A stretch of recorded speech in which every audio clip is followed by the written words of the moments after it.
ओम शांति। इस समय हमारे बीच में है हमारे आदरणीय राजयोगी भ्राता आत्म प्रकाश भाई जी। एक हाथ हिलाकर हम आपका स्वागत करते हैं, सत्कार करते हैं, अभिनंदन करते हैं। भ्राता जी महाराष्ट्र की धरनी से निकले, ईश्वर के अनमोल रतन। नागपुर संतरा नगरी से आपने ये अलौकिक ज्ञान प्राप्त किया 72 में, और 1973 में नागपुर यूनिवर्सिटी से आपने एमएससी की डिग्री प्राप्त की गोल्ड मेडल के साथ। और तब से धुन लग गई कि इस अलौकिक पढ़ाई में भी गोल्ड मेडल लेना है। ज्ञान और योग की गहराई में गोते लगाना आरंभ कर दिया। और 76 में जब मधुबन में आए तो अपना जीवन ईश्वरीय सेवाओं के लिए समर्पित कर दिया। और तब से लेकर आज दिन तक मधुबन धरनी में रहकर आप अपनी सेवाएं दे रहे हैं। वर्तमान में आप तीनों कॉम्प्लेक्स के अंदर जो हमारा टोली किचन है, जहाँ हम सब के लिए टोलियाँ तैयार होती हैं, वो आप संभालते हैं। इतना ही नहीं, चूँकि ज्ञान और योग की गहराई बहुत है तो आर्टिकल्स भी लिखते हैं, रेडियो में इंटरव्यूज़ भी देते हैं, और साथ साथ विश्व भर में भ्रमण करते हैं। विश्व के 5 ही खंडों में 90 से भी अधिक देशों में आपने भ्रमण करके बाबा का नाम रोशन किया है, ब्राह्मणों को भट्टियों का लाभ दिया है। अभी भी आज सुबह ही दिल्ली में भट्टी करा के आए हैं। तो इसके साथ साथ हमारा जो युवा प्रभाग है उसके आप हेडक्वार्टर कोऑर्डिनेटर भी हैं। तो आज हम आपसे सुनेंगे तन मन की थकावट मिटाने का साधन, शक्तिशाली याद। तो कैसे हम अपनी याद को शक्तिशाली बनाएं जो तन और मन की थकावट हमारी दूर हो जाए। आदरणीय भ्राता जी।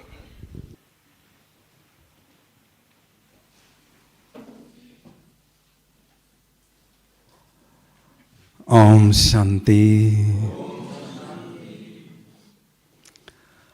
तन मन की थकावट मिटाने का साधन, शक्तिशाली योग। प्यारे बाबा ने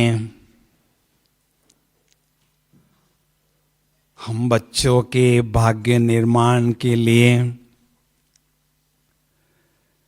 इस रुद्र ज्ञान यज्ञ की स्थापना की है और सेवा करने का हमें गोल्डन चांस दिया है। लेकिन जब हम बहुत सेवा में व्यस्त हो जाते हैं तो कभी कभी तन और मन की थकावट अनुभव होती है। बहुत बिजी होते हैं तो मन पर भी बोझ आता है, मन थकता है, और जब मन थकता है तो फिर तन भी थकता है। तो तन और मन की थकावट मिटाने के लिए आवश्यक है सेवा और योग का बैलेंस रखना। जब सेवा के साथ साथ हम योग का अभ्यास करते रहते हैं तो तन और मन की थकावट उतनी हमें नहीं महसूस होती है। योगाभ्यास से हम शक्तियां लेते हैं और सेवा के माध्यम से वो यूज करते जाते हैं और आगे ही आगे बढ़ते जाते हैं। अगर ये सेवा का और योग का बैलेंस हम नहीं रखते हैं तो हमारे पास से जो योग की शक्तियां जमा होती हैं उन शक्तियों को हम सेवा के द्वारा यूज करते जाते हैं और बाद में हम स्वयं को एग्जॉस्ट महसूस करते हैं।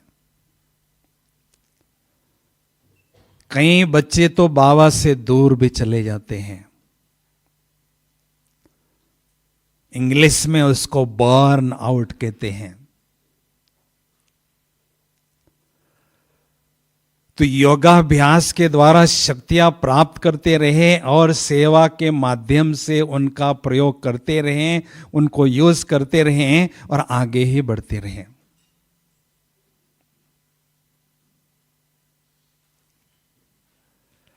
मुझे याद है बाबा ने कहा है आगे चलकर आप इतना बिजी हो जाएंगे, इतना बिजी हो जाएंगे जो आपको 4 घंटा आराम करने के लिए नहीं मिलेगा। ये बाबा के बोल हैं।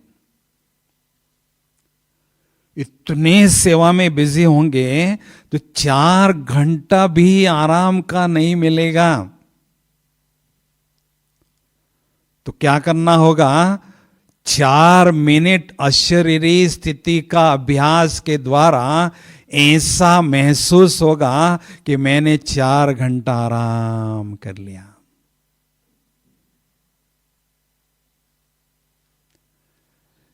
जब देह से न्यारे हो जाते हैं तो हमें ऊर्जा मिलती है, स्वयं को शक्तियां मिलती हैं और हम सेवा में आगे बढ़ते हैं। आपने देखा होगा जो प्लेयर्स होते हैं, फुटबॉल प्लेयर, क्रिकेट प्लेयर, जब खेलने लगते हैं तो थोड़े इंटरवल के बाद सॉफ्ट ड्रिंक पीते हैं, स्वयं को एनर्जाइज करने के लिए बीच बीच में ऐसा ड्रिंक लेते हैं और खेलते रहते हैं। तो ऐसे हम सेवा में जब बिजी रहते हैं तो बीच बीच में थोड़ा इंटरवल से 1 मिनट 2 मिनट योग का अभ्यास करते हैं तो स्वयं को हम एनर्जाइज करते हैं।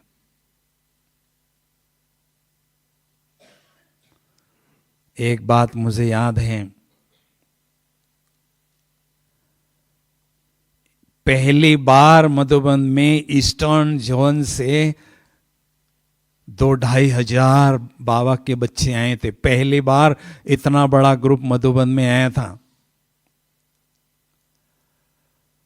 तो प्रकाश मणि दादी जी उनको दिन भर मिलती थी और उन दिनों में बाबा हफ्ते में 2 बार आते थे।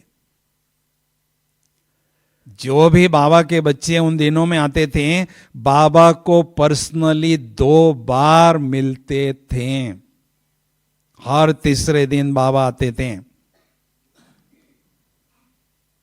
तो दादी जी बहुत थक जाती थी इतने बड़े ग्रुप को मिलकर। तो जब बाबा मुरली चलाते थे, बच्चों को मिलते थे और जब वापस जाते थे परमधाम तो प्रकाश मणि दादी जी बाबा को विदाई देने के लिए आती थी। तो जब तबीयत ठीक नहीं थी तो नहीं पहुंची। तो बाबा ने कहा दादी जी कहाँ हैं? किसी ने कहा दादी जी की तबीयत ठीक नहीं है, बुखार है। ठीक है। जब दूसरी बार बाबा आए 3 दिन के बाद तो मुरली के बाद दादी जी को बुलाया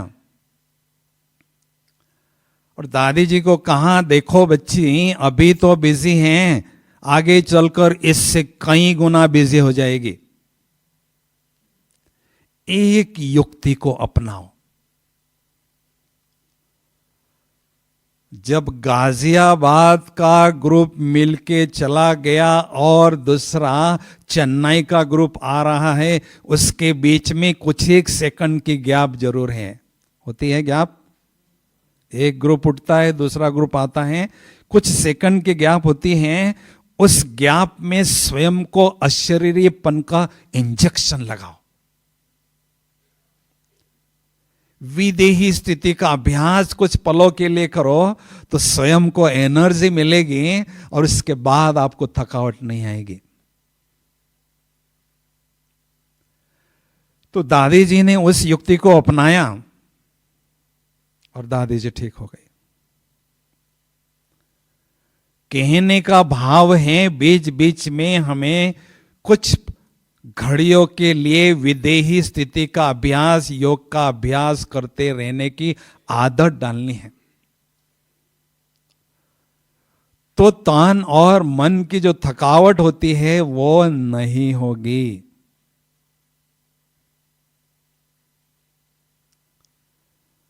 शरीर आखिर भी मशीनरी है, कुछ समय उसको यूज करने के बाद थकावट जरूर आती है,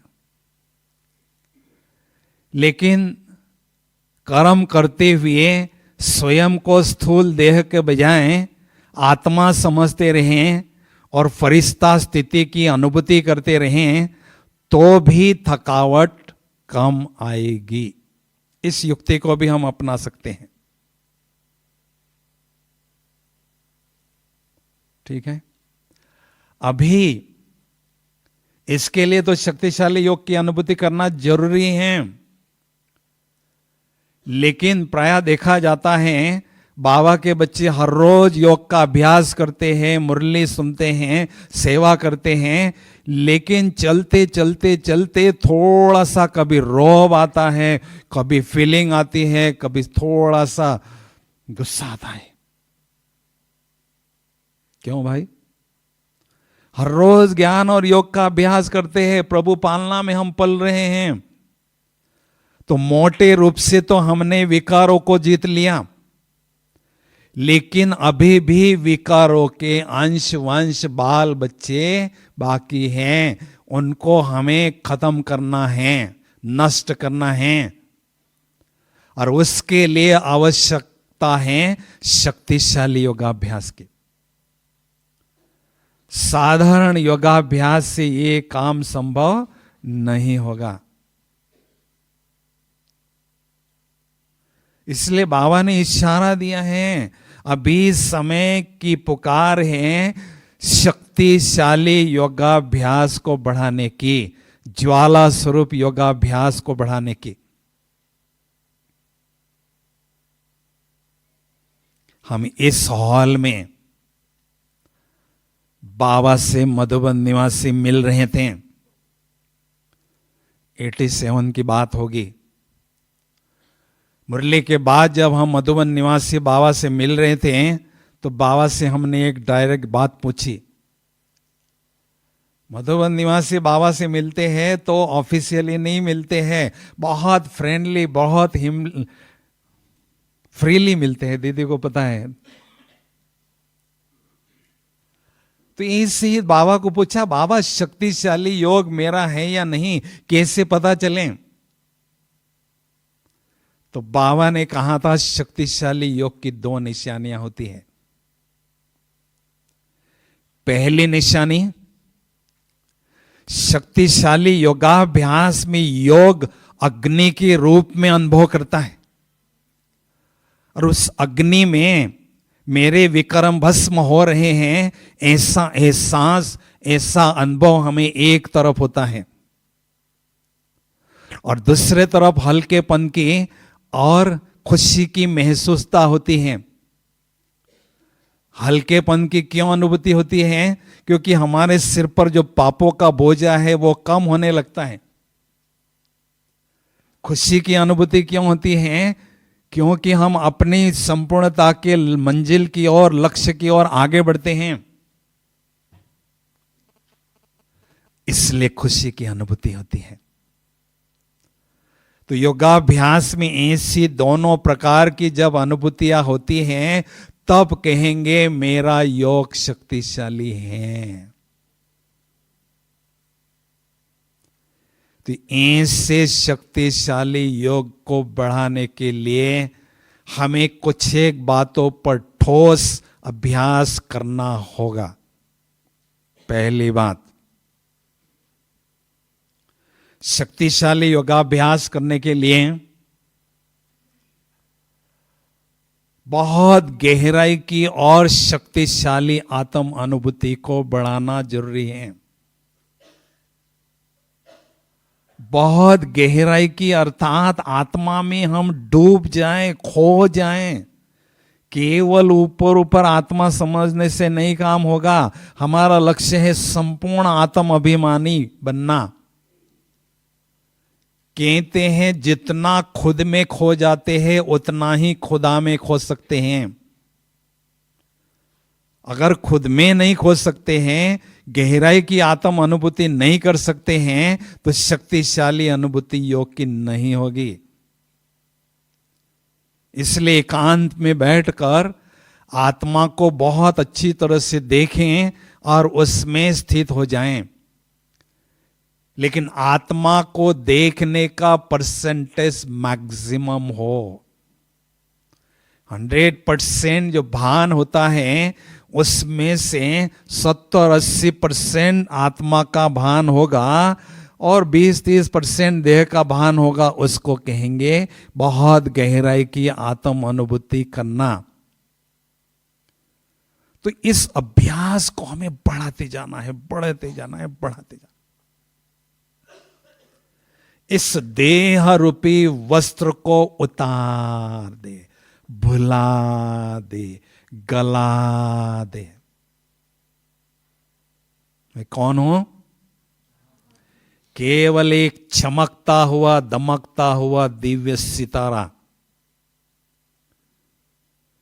इस अभ्यास को हम घोटते रहें, पक्का करते रहें, तब शक्तिशाली योगाभ्यास की अनुभूति हो सकती है।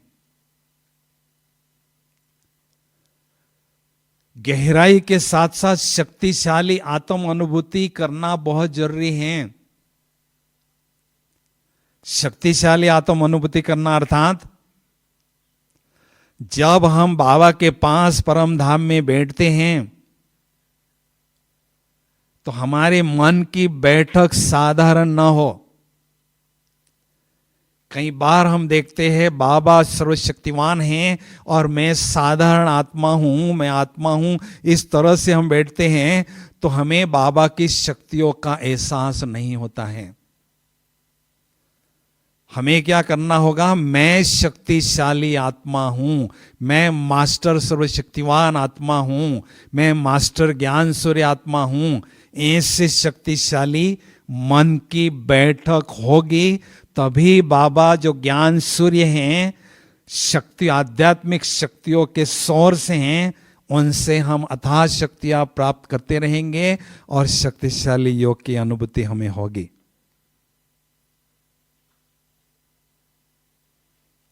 बाबा के पास परम धाम में बैठते समय 2-3 बातों का ध्यान हमें रखना है। विशेष अमृत वेले या नुमा शाम के योगाभ्यास में अगर सचमुच हम शक्तिशाली योगाभ्यास करना चाहते हैं तो ये 2-3 बातों पर हमें विशेष ध्यान देना जरूरी है। पहली बात, कभी भी स्वयं को साधारण आत्मा समझकर बैठना नहीं है। शक्तिशाली मन की स्थिति में ही हमें बैठना है। दूसरी बात, बाबा के पास जब हम परम धाम में बैठते हैं तो कभी भी हमें हिचकना नहीं है। कई बच्चे समझते हैं बाबा तो पवित्रता का सागर हैं, मुझ आत्मा में अपवित्रता के दाग हैं, तो मैं बाबा के समीप बैठ सकती हूं या नहीं। थोड़ा सा मन खाता है, कॉन्शियस बाइट करता है। हाँ भाई, बैठ सकते बाबा के पास? बोलिए। हाँ जी, ऐसा नहीं कभी महसूस होता है बाबा तो पवित्रता का सागर है और मुझ आत्मा पर ब्लैक स्पॉट्स ऑफ इंप्योरिटीज हैं, कैसे मैं नजदीक बैठू बाबा के? हाँ जी, बैठ सकते हैं, मन हिचकेगा नहीं। बाबा के पास बड़े ठाठ से हमें बैठना है बिना हिचकते हुए। उसके दो कारण हैं। पहला कारण है बाबा ने मुझे बच्चे के रूप में स्वीकार किया है। बच्चा कैसा भी हो उसको अपने बाप के गोदी में ही नहीं, कंधे पर भी बैठने का अधिकार होता है। तालियां तो बजाओ जरा। कितने भाग्यशाली हैं हम। रास्ते चलते चलते बाबा ने हमारा हाथ पकड़ लिया और गोदी में बिठा दिया। कभी सोचा ये गंदा बच्चा है, विकारों के लतपत में ये गंदा हुआ है, इसको कैसे मैं अपनाऊं? सोचा? कैसा भी है आखिर भी मेरा बच्चा है। दूसरी बात, बाबा ने हम आत्माओं रूपी सजनियों को अपनाया है। सजनी कैसी भी हो उसको अपने साजन के समीप बैठने का अधिकार होता है। इसलिए बड़े ठाठ से हमें बाबा के बाजू में बैठना है, हिचकना नहीं है। ठीक है ना भाई? दूसरी बात, शक्तिशाली योग की अनुभूति करने के लिए बाबा के स्वरूप को बहुत गहराई से और शक्तिशाली रूप से हमें अनुभव करना है। गहराई से अर्थात परम धाम में बाबा के स्वरूप को बहुत नजदीक से हमें देखना है और अनुभव करना है। बहुत समीप बैठना है, देखना है बाबा का स्वरूप कैसा है। सत्यम शिवम सुंदरम, सत्यता के सागर है, कल्याण के सागर है, सुंदरता के सागर हैं। और बाबा की पर्सनैलिटी, व्यक्तित्व कैसा है? बाबा का मन बहुत सत्प्रधान है, संकल्प बहुत दिव्य और शक्तिशाली क्रिएट करते हैं। बुद्धि कैसी है? बहुत दिव्य और विशाल और दुरंदेशी है। और संस्कार कैसे हैं? बहुत रॉयल और जेंटल संस्कार है। ऐसे बाबा के स्वरूप को हमने नजदीक से देखना है और अनुभव करना है।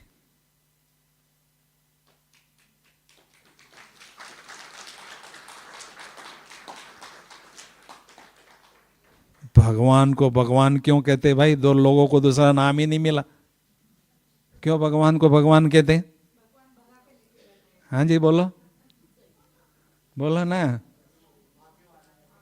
भाग्य बनाता है। हाँ जी, भगवान को भगवान ही क्यों कहते हैं और दूसरा लोगों को नाम ही नहीं मिला?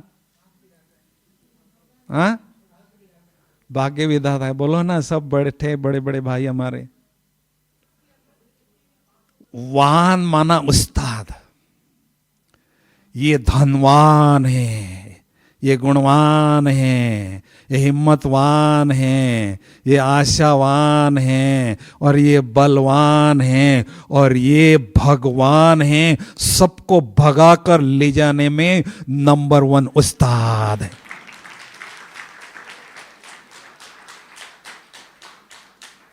इतना प्यार करता है, इतना प्यार करता है, केवल 16,108 को नहीं भगाया, लाखों आत्माओं को भगा रहा है।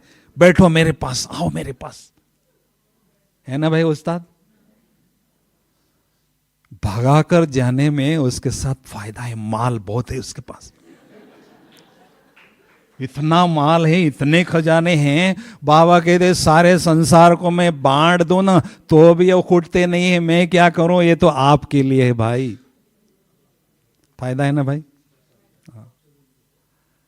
तो बड़े ठाठ से हम बाबा के पास जाके बैठ जाएं, मस्ती से बैठ जाएं। ठीक है ना? और तीसरी बात, शक्तिशाली योगाभ्यास की अनुभूति करने के लिए हमारे दिल में परमात्म प्यार का झरना निरंतर बहता रहे। प्यार एक ऐसी चुंबकीय शक्ति है,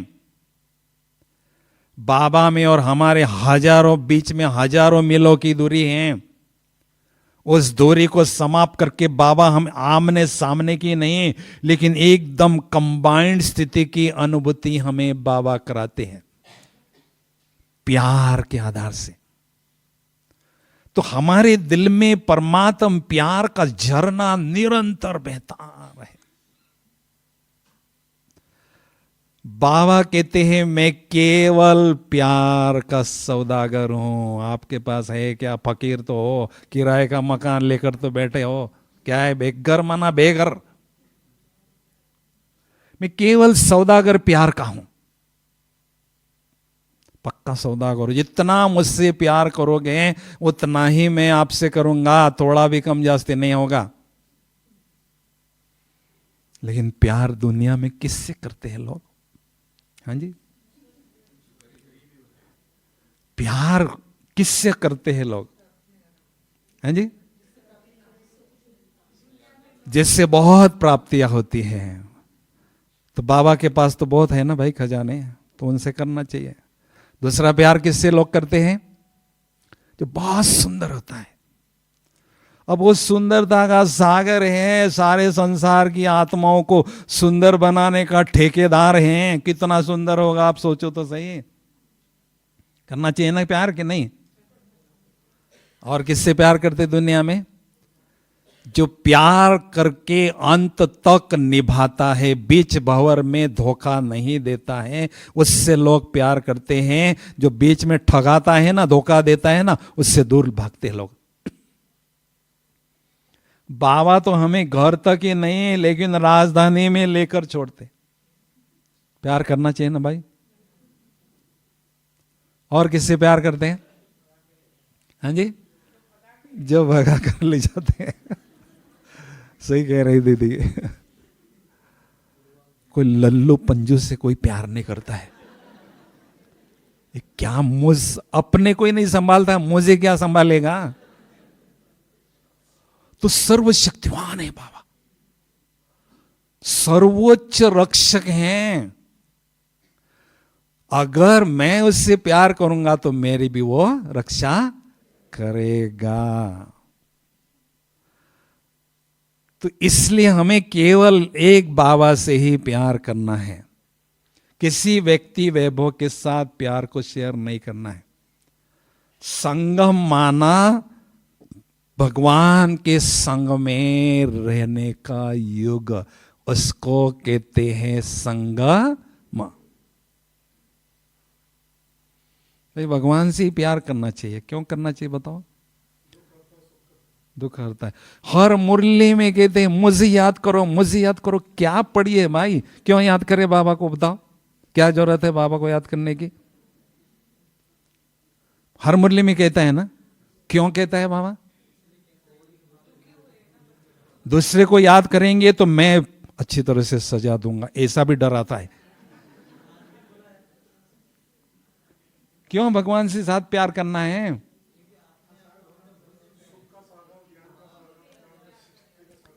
पहली बात, केवल ही वो शक्तियों का सोर्स है, आध्यात्मिक शक्तियों का प्रचंड स्रोत है, सोर्स है। कोई भी आत्मा सोर्स नहीं है। ये सिद्धांत है। एनर्जी जो है ना, हायर पॉइंट से लोअर पॉइंट की तरफ प्रवाहित होती है। अगर बाबा को याद करते हैं तो हमें शक्तियां मिलती है, आत्माओं को याद करेंगे तो हमारी शक्तियां खर्च होती है। ये तो नुकसान हो गया। और तीसरी बात, केवल एक बाबा ही एवर प्योर हैं। उनको याद करने से ही आत्मा प्योर बनती है। इसलिए बाबा को हमें याद करना है। विकर्म हमारे उसकी याद से ही भस्म होते हैं। तो बाबा हमारा कल्याण चाहते हैं। मेरे बच्चे मुझे याद करें और माला माल हो जाए और ये बोझ से फ्री हो जाएं और घर में अपनी निश्चिंत होके चले जाएं। ऐसा कल्याण चाहने वाला मेरा इस दुनिया में कोई भी नहीं है। तो याद करना चाहिए ना भाई, प्यार करना चाहिए ना कि नहीं? योग है क्या? योग माना परमात्मा से प्यार करना सीखना। और है क्या योग? लेकिन ये कठिन क्यों लग रहा है? सारे कल्प में हमने देह के माध्यम से प्यार किया, लिया, दिया। अब बिंदु समझकर वो बिंदु को प्यार करे, थोड़ा सा कठिन है। अगर ये कला आपके पास है तो दुनिया की कोई भी शक्ति आपको हिला नहीं सकती है। कला को हासिल करना चाहते हैं ना? लेकिन मेरे पास जो प्यार है उसको मैंने बाबा को ही सौंपना है। किसी व्यक्ति वैभव के साथ शेयर नहीं करना है। क्यों नहीं करना भाई? हमारे पास महसूसता तो होनी चाहिए ना। कोई कुछ कहता है, जब तक उसको रियलाइज नहीं करते तब तक उसको हम फॉलो नहीं करते हैं। क्यों बाबा से प्यार करना चाहिए बताओ ना? हाँ जी, अभी तो बताया। क्यों व्यक्ति के साथ प्यार नहीं करना है? लिखो फटाफट, 5 बातें लिखो फटाफट, टाइम हमारे पास कम है। पहली बात लिखो, केवल परमात्म प्यार ही विश्वास पात्र प्यार है। आत्माओं के प्यार में विश्वास नहीं कर सकते हैं। द्वापर युग से हमने केवल धोखे खाए, केवल कड़वे अनुभव किए। माया ने फुटबॉल बना के 5 खिलाड़ियों ने ऐसा पीटा, कहीं का नहीं रखा हम लोग को। कितने कड़वे अनुभव किए, कितने धोखे खाए। केवल परमात्म प्यार ही विश्वास पात्र प्यार है, ट्रस्ट वर्दी लव है, रियलाइबल लव है। आत्माओं का प्यार विश्वास पात्र नहीं है। दूसरी बात, केवल परमात्म प्यार ही अनकंडीशनल है और अनकॉम्प्लिकेटेड है। कोई कंडीशन नहीं है, कोई कॉम्प्लिकेशन नहीं है। आत्माओं के प्यार में तो कितने कंडीशन, कितने कॉम्प्लिकेशन। किसी के साथ प्यार होता है तो चिट्ठा लिख के देती है सारी कंडीशन। पसंद है तो आगे बढ़ो, नहीं तो मुझे कोई लेना देना नहीं। अगर पूरी नहीं होती तो कोर्ट के दरवाजे खटखटाते हैं। भगवान के प्यार में कुछ कंडीशन ही नहीं है। केवल बाबा कहते हैं मुझे क्या चाहिए? सच्चाई चाहिए। सच्चे दिल पर साहब राजी, झूठे दिल पर धर्मराज की बाजी। बाबा कहते हैं मेरे पास डंडा भी है, बता रहा हूं। थोड़ी हेरा फेरी किया ना तो डंडे से सजा दूंगा। तीसरी बात, केवल परमात्म प्यार ही बेहद का प्यार है, निस्वार्थ प्यार है और अविनाशी प्यार है। आत्माओं का प्यार में तो स्वार्थ है, बिना स्वार्थ कोई प्यार किसी से नहीं करता है। और बेहद का प्यार है, ये तो गागर है, वो भी खाली है, छलक रही है। ये तो सागर है। और तीसरी बात, निस्वार्थ प्यार केवल एक बाबा ही करता है और कोई भी नहीं इस दुनिया में करता है। अविनाशी प्यार है, निस्वार्थ प्यार है, बेहद का प्यार है।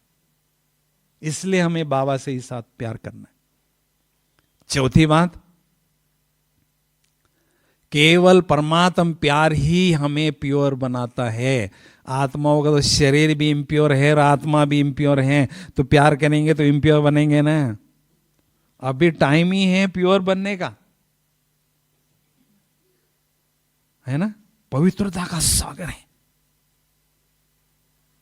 और 5वीं बात, केवल परमात्म प्यार ही हमें होलीएस्ट और हाईएस्ट स्थान पर ले जाता है। आत्माओं का प्यार तो हमें इसी घटिया दुनिया में भटकाता रहता है, मटकाता रहता है, लटकाता रहता है। बाबा कहते टॉप क्वालिटी की आत्माएं है ना, टॉप फ्लोर पर रहती है। ये तो 3rd फ्लोर है ना। माया की दुनिया बन चुकी है ये। तो इन 5 बातों को रियलाइज अगर हम करते हैं तो हमें प्यार बाबा से सहज ट्रांसफर करना होता है। किसी व्यक्ति के साथ हम प्यार शेयर नहीं कर सकते हैं। प्यार से सबके साथ रहना है, क्योंकि प्यार के सागर के बच्चे हैं। लेकिन सच्चा प्यार, दिल का प्यार केवल उसके साथ करना है। हमारी दादियों के पास क्या था? हड्डी प्यार बाबा से था, जिगरी प्यार बाबा के साथ था, है ना दीदी। और 5वीं बात, ये अपने इसके बारे में, शक्तिशाली योग के बारे में 5वीं बात। चौथी 5वीं 5वीं शक्तिशाली योगाभ्यास अनुभव करने के लिए मन और बुद्धि हमारी खुशी से और नशे से भरपूर होनी चाहिए। ईश्वरीय नशे से और ईश्वरीय खुशी से भरपूर होगी तो परमात्मा मिलन का मजा ही कुछ और आएगा। किसको मिल रहे हैं? दुनिया की सबसे बड़ी हस्ती से मिल रहे हैं। कोई साधारण हस्ती नहीं है। तीनों लोगों में जिसका राज है, तीनों लोग जिसके इशारे पर चल रहे हैं, उससे सबसे बड़ी सर्वोच्च सत्ता के साथ मिल रहे हैं। तो इतनी बड़ी हस्ती के साथ मिल रहे तो मन और बुद्धि खुशी में भरपूर होनी चाहिए ना। मन बुद्धि खुशी में और नशे में झूमती रहे तो फिर देखना शक्तिशाली योग की अनुभूति आपको होके रहेगी। अमृत वेले बैठते हैं, मजबूरी से बैठते हैं, लाल लाइट में 1 घंटा 1 घंटा बैठना है, नींद तो छोड़ के। नियम बनाया बाबा ने 4 बजे उठो।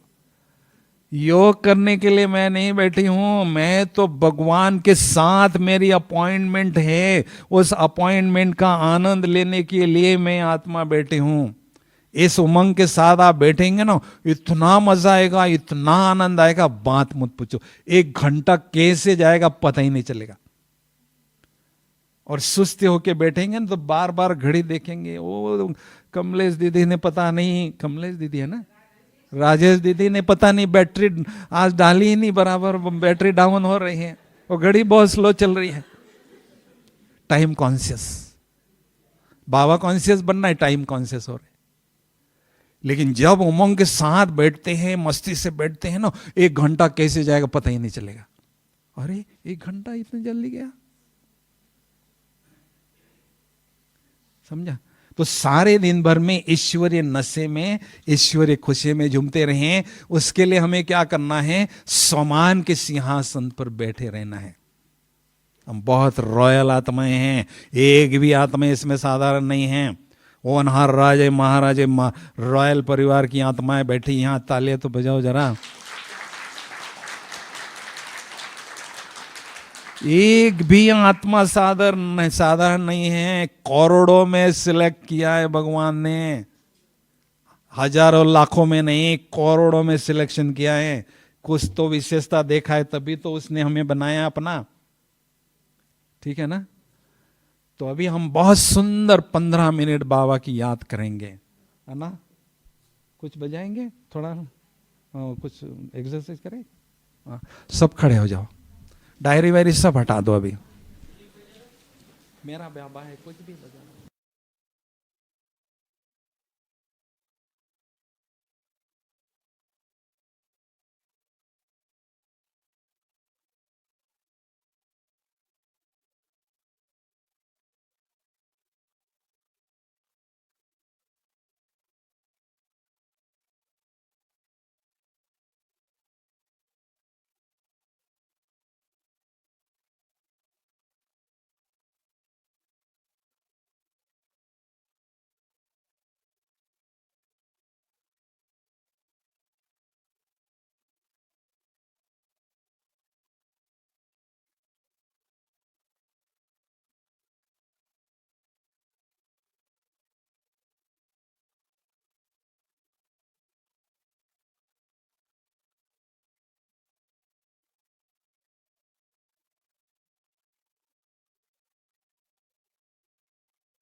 सभी अलर्ट होके बैठेंगे, सीधा बैठेंगे, पीठ की रीढ़ की हड्डी सीधी, वैसे बूढ़े की तरह नहीं बैठो, ऐसे बैठो सीधा। और एक दो को टच नहीं करो शरीर, थोड़ा दूर बैठो, इधर खाली है इधर बैठो, एक दो को टच नहीं करना है शरीर को, नहीं तो संकल्प चलेंगे आपके। इधर आ जाओ, खुले में बैठो, दूर दूर बैठो। ओम शांति। इस शरीर रूपी चैतन्य दीपक में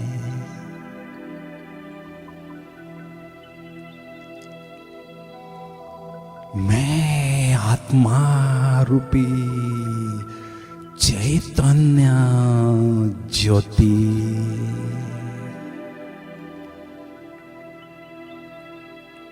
जल रही हूँ, जगमग रही हूँ।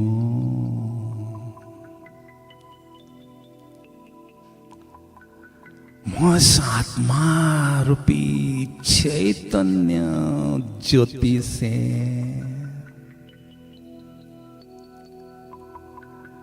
दिव्यता का प्रकाश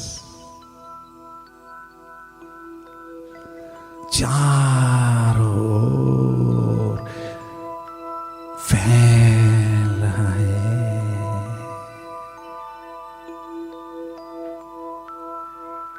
मुझ आत्म ज्योति के चहु ओर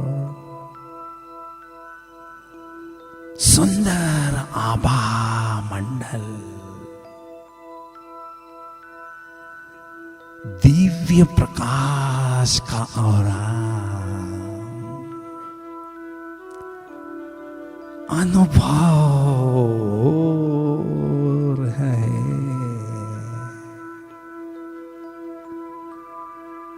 भगवान की नजरों में आई हुई मैं भाग्यवान आत्म ज्योति हूं। सारे संसार को भाग्य बांटने वाला भाग्य विधाता मेरे भाग्य के गीत हर रोज मुरली में गाते ही रहते हैं।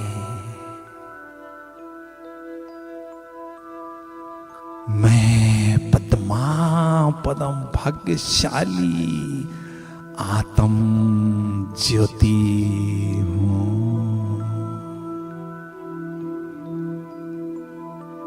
मैं आत्म ज्योति शरीर रूपी चैतन्य दीपक से न्यारी होकर दिव्य बुद्धि रूपी विमान में बैठकर दिव्य ज्योति धाम की ओर जा रही हूं, उड़ते हुए जा रही हूं। इस विश्व के गोले से पार चंद्र सूर्य तारा गण से भी पार उड़ते हुए जा रही हूं, जा रही हूं। ओहो, फरिश्तों की दुनिया में पहुंच गई हूं,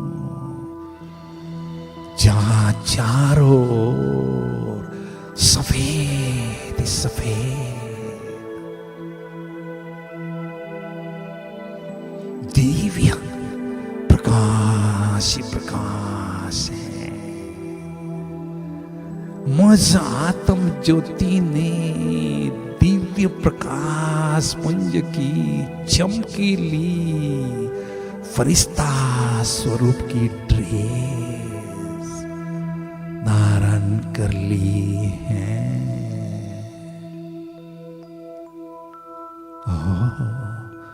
फरिश्तों के बादशाह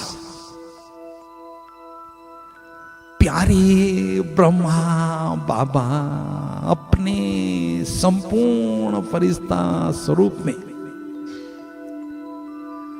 मेरे समक्ष विराजमान है।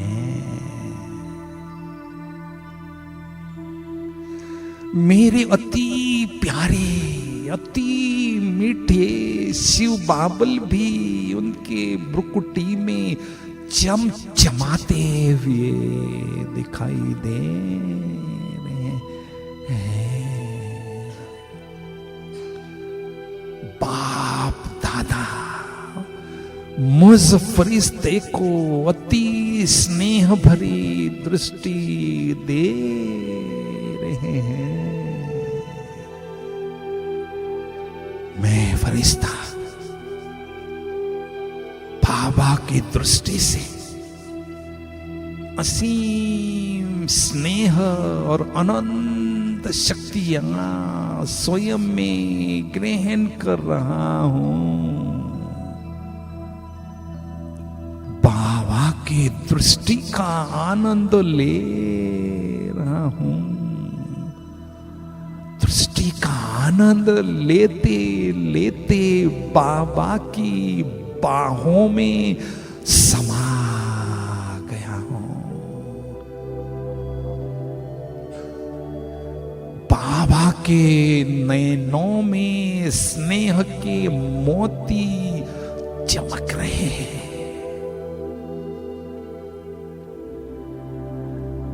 खिल दे बच्चे, मैं बेहद खुश हूं। मैंने अपना खोया हुआ लाल 5000 वर्षों बाद पाया है। मैं बेहद खुश हूं। फरिश्ता स्वरूप की ड्रेस को छोड़कर मैं निराकार ज्योति बिंदु आत्मा बुद्धि रूपी विमान में बैठकर दिव्य ज्योति धाम की ओर उड़ती हुई जा रही हूं। जगमगती हुई आत्म ज्योति उड़ती हुई जा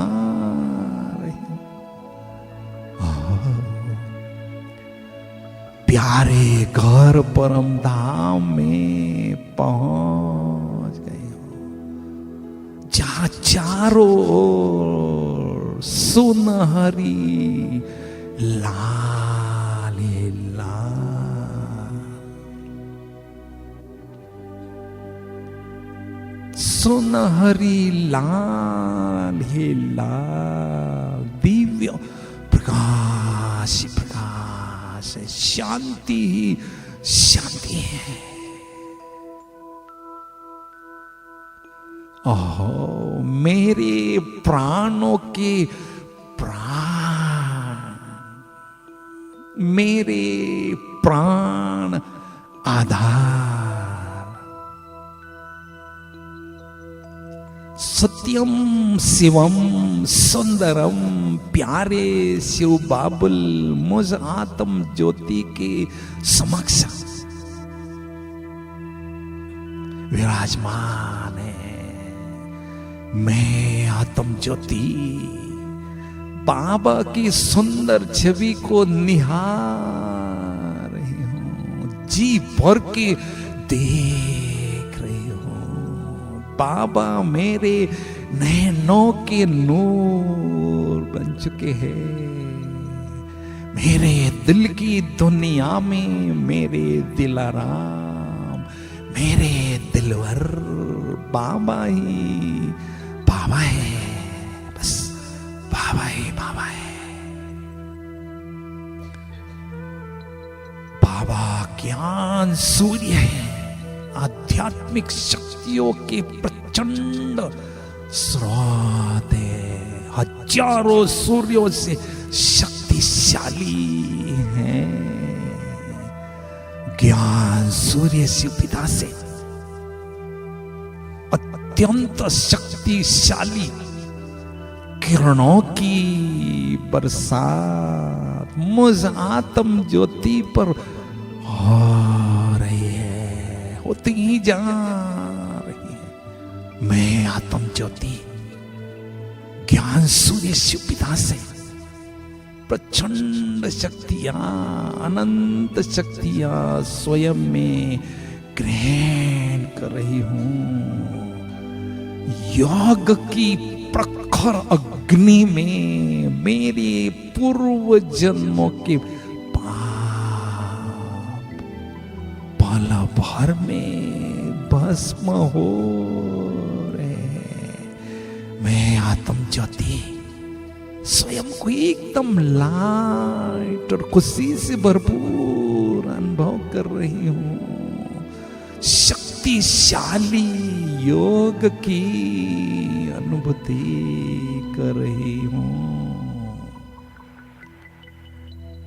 मैं आत्म ज्योति ज्ञान सूर्य शिव पिता को संपूर्ण एकाग्रता से देख रही हूं, देखती ही जा रही हूं।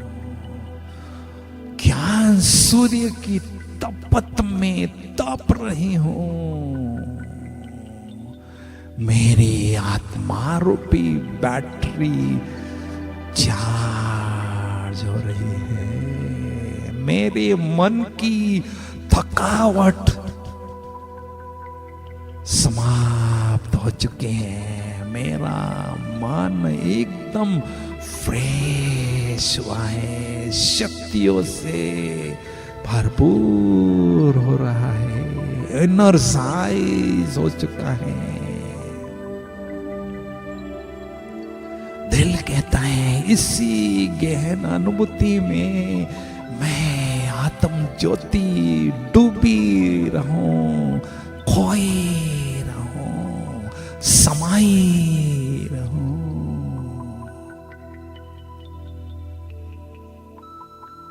इतने विशाल परम धाम में मैं आत्म ज्योति ज्योति सागर शिव पिता से महामिलन मंगल मिलन का भरपूर आनंद ले रही हूं। शक्तियों से भरपूर आत्मा पुनः बुद्धि रूपी विमान में बैठकर निराकारी दुनिया से वापिस वाया सूक्ष्म वतन इस साकारी दुनिया की ओर आ रही हूं, आ रही हूं। और इस शरीर रूपी चैतन्य दीपक में मैं आत्म ज्योति विराजमान हो चुकी हूं। मुझ आत्म ज्योति से शक्तियों की सजीव तरंगे इस वायुमंडल में चारों ओर फैल रही है, फैलती ही जा रही है। वायुमंडल को शक्तिशाली बना रही है। मेरे मस्तक पर मस्तक मणि आत्मा चमक रही है, दमक रही है। अष्ट शक्तियों की चमक मुझ मस्तक मणि आत्मा से चारों ओर फैल रही है। शक्तियों के सागर ज्ञान सूर्य शिव पिता से शक्तियों की किरणों का फाउंटेन मुझ आत्म ज्योति पर निरंतर पड़ रहा है। मैं आत्म ज्योति शक्तियों की किरणों के फाउंटेन के नीचे नहा रही हूं, भरपूर आनंद ले रही हूं। वारे में, वहां मेरे बाबा, वहां मेरा भाग्य बुलंदियों पर है। भाग्य विधाता बाप से मैं भाग्यशाली आत्मा खजाने लूट रही हूं, भाग्य लूट रही हूं और लुटा रही हूं। जैसे मेरे शिव पिता निराकार ज्योति बिंदु हैं, वैसे मैं आत्मा उनकी संतान भी निराकार ज्योति बिंदु हूं, निराकार ज्योति बिंदु हूं, निराकार ज्योति बिंदु। ओम शांति शांति शांति। बाबा तुम कितने अच्छे हो और आतम भाई आप कितने अच्छे हो।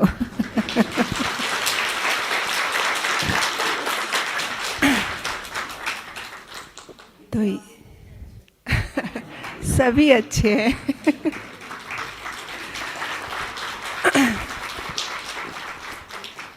तो अभी भोजन का समय है, भोजन के लिए प्रस्थान करेंगे और फिर भोजन करके विश्राम करके शाम की चाय टोली लेके 4:30 से 5, आज आखिरी दिन है ना, कल सुबह निकलना है। तो ये भट्ठी भी अपने आप में एक छोटा सा यज्ञ है। यज्ञ की पूर्णाहुति कब होती है? स्वाहा, है ना। तो जो कुछ भी अभी तक तो 3-4 दिन में बहुत कुछ दिया भी होगा, तो जो भी ऐसा है